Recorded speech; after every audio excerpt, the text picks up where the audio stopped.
ជំរាបសួរថ្ងៃនេះខ្ញុំមានមុខម្ហូបមួយមុខមកចែករំលែកពីវិធីធ្វើងាយៗទៅដល់អ្នកទស្សនាទាំងអស់គ្នាមុខម្ហូបនេះមានឈ្មោះថាសម្លខ្ទិះម្ហូបមួយមុខនេះគឺមានរសជាតិឈ្ងុយឆ្ងាញ់ហើយក៏ងាយស្រួលធ្វើផងដែរទោះជាអ្នកដែលមិនសូវមានជំនាញចម្អិនអាហារក៏អាចធ្វើបានដែរព្រោះខ្ញុំក៏មិនមែនជាអ្នកជំនាញផ្នែកចម្អិនអីដែរគឺរៀនតាមអ្នកម្ដាយបានបន្តិចបន្តួចនឹងឯងចំពោះបន្លែខ្ញុំប្រើជាមួយនឹងត្រប់វែងយើងហាន់ត្រប់តូចៗល្មមដែលយើងអាចទទួលទានបានចំពោះបន្លែយើងអាចប្រើផ្សេងពីត្រប់នេះក៏បានដែរបងប្អូនយើងអាចប្រើជាមួយផ្លែម្នាស់ឬក៏ប្រភេទម្ទេសហាវ៉ៃក៏អាចជំនួសបានដែរ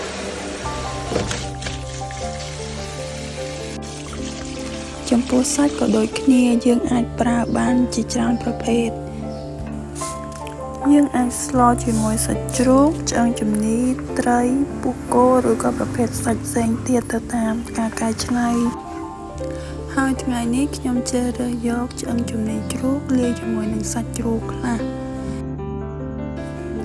ក្រៅពីបន្លែនិងសាច់យើងក៏មានគ្រឿងផ្សំដទៃទៀតផងដែរ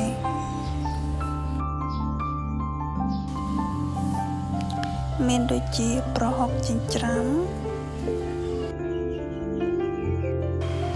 ម្ទេសក្រៀមចិញ្ច្រាំម៉ដ្ឋម្ជូរអំពិលគ្រឿងបុករួមទាំងខ្ទិះដូងផងដែរខ្ទះចាប់ផ្ដើមក្តៅយើងចាក់ប្រេងចូលបន្តិច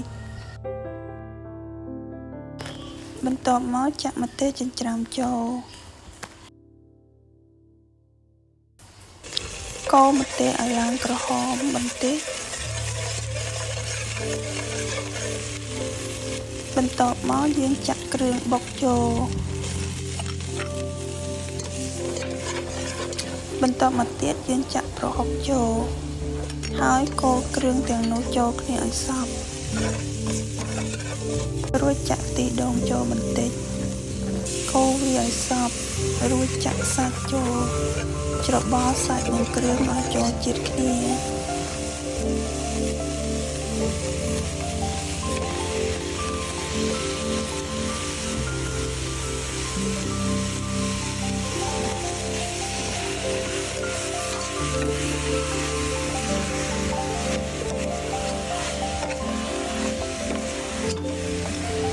នៅពេលដែលយើងកូរសាច់និងគ្រឿងចូលសព្វគ្នាល្អហើយ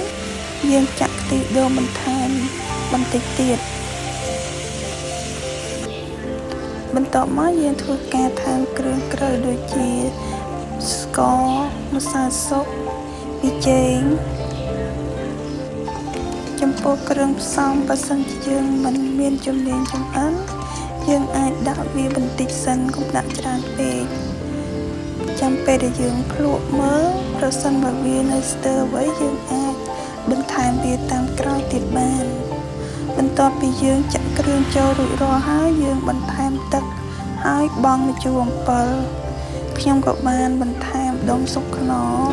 មួយដុំដើម្បីបង្កើនរសជាតិផងដែរ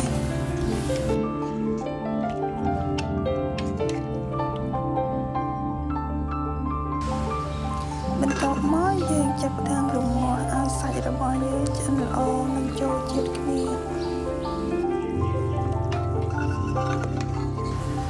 នៅពេលសម្លរបស់យើងចាប់ផ្ដើមពុះហើយសាច់ចាប់ផ្ដើមផុយល្អយើងចាប់ផ្ដើមបង់បន្លែចូលបន្តមកទៀតយើងចាក់ខ្ទិះដែលនៅសល់ចូលទាំងអស់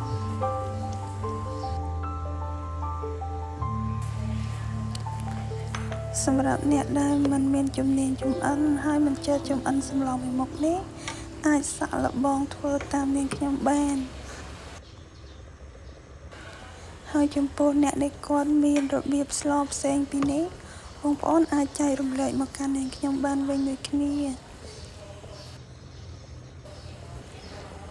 អរគុណសម្រាប់ទស្សនាវីដេអូរបស់នាងខ្ញុំជួបគ្នានៅវីដេអូក្រោយ